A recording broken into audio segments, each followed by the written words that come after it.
சொல்றார். இந்த ஆத்மாவுக்கும், அதாவது ஜீவாத்மாவுக்கும் பரமாத்மாவுக்கும் ரெண்டுத்துக்குமே வாசுதேவன் பேர் உண்டு அப்படிங்கிறார்.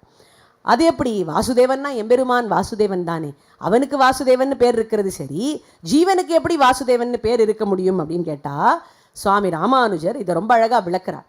இப்போ ஒருவன் ஜலம் கொண்டு வா அப்படின்னு சொன்னா சொம்புல தீர்த்தம் எடுத்துட்டு வருவா. அப்போ அந்த தீர்த்தம்னு தான் நம்ம சொல்றோம், சொம்புன்னு சொல்றது கிடையாது இல்லையா.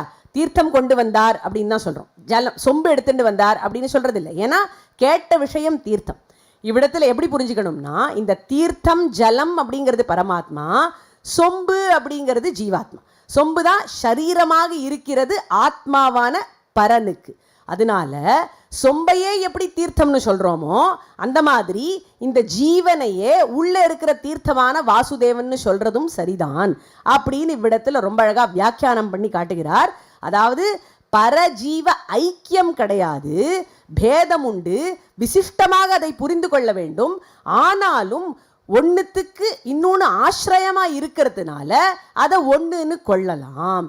இந்த பரன் ஜீவனுக்கு ஆசிரியமாக இருக்கிறான், பரன் ஜீவனுக்குள்ளே இருக்கிறான். இப்படி உள்ளேயும் வெளியேவும் ஆளக்கூடியவனாக இந்த பரன் இருப்பதனால் அந்த பரனுக்கும் வாசுதேவன் பேரு, பரனை தனக்கு ஆத்மாவாக கொண்ட இந்த ஜீவனுக்கும் வாசுதேவன் பேரு அப்படின்னு ரொம்ப அழகாக விளக்கினார்.